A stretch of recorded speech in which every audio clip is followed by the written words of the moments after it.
One last question, and this has been a big talking point for a lot of journalists in Armenia, especially, but also worldwide. And actually, the great chess master Garry Kasparov was talking about this just recently as well.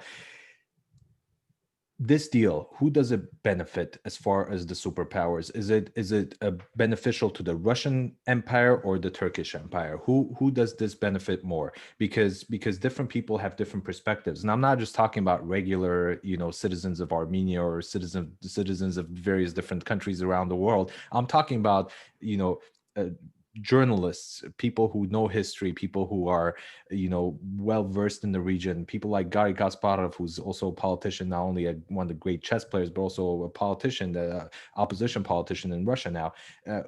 Who does this benefit from your perspective? Is it the Russian Empire? I'm not even considering the Azerbaijani or the Armenian people. Russian Empire or the Turkish Empire? Well, it definitely benefits them both. Now, who it benefits more, I think it's going to take 5 years. And that's what that 5 years is about.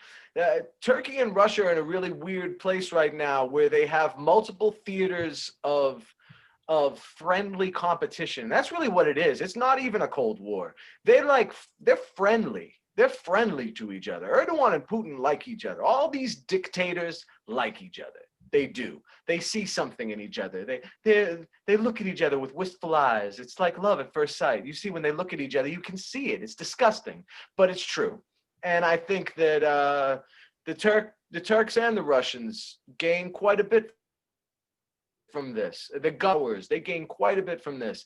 The ability of these areas to travel from Nakhchivan to Kashadak in what was once Artsakh is a huge victory for the Turks. It's not a victory for the Azeris. It's a victory for the Turks because it allows the Turks to use Nakhchivan as the satellite they've always wanted it to be. And because they border Nakhchivan, they don't border Azerbaijan. And Azerbaijan doesn't border Nakhchivan, they border Armenia. So to have that connection, that's Turkey's gain. That is all their gain. And Iran doesn't know it, but it's to the detriment of Iran.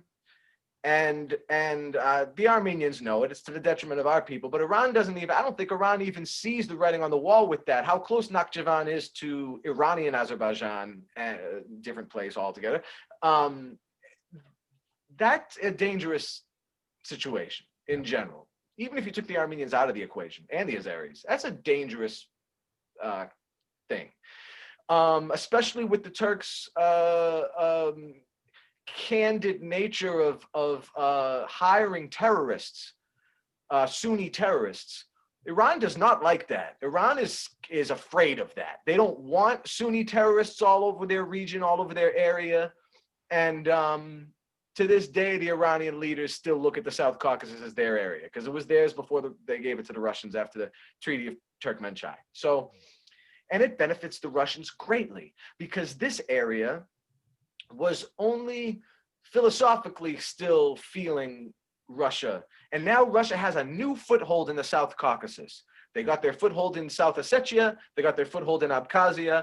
They got their foothold in Karabakh. So now they're able to maintain and reassert their Tsarist authority, for lack of a better word, and their colonist approach in three formerly autonomous oblasts of the Soviet Union. You look at those, all three of those were oblasts. Those were former autonomous oblasts. South Ossetia, Abkhazia, both in the Georgian Soviet Socialist Republic, and then Karabakh in the Azerbaijani Soviet Socialist Republic. So they've reasserted basically their power over these regions.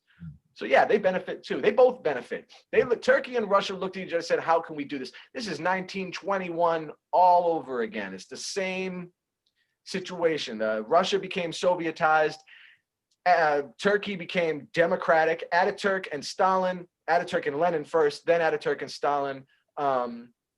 They were like, how can we carve this up? How can we partition this to the best of our liking? They drew the borders with the Turks in mind.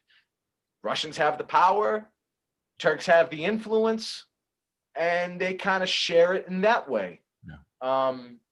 That's not the first or the last time I think that kind of thing is happening with Turkey and Russia. You know, it happened in 1813, it happened in 1828, it's just all these times between the Turkish bodies and the Russian bodies. They've just had many opportunities to carve this up how they like, and it really has benefited them both in many, many ways. Many, many ways. The Turks gained an Azerbaijani population post-genocide in their country. The Russians gained a smart mercantile Armenian population, diasporan population as a result.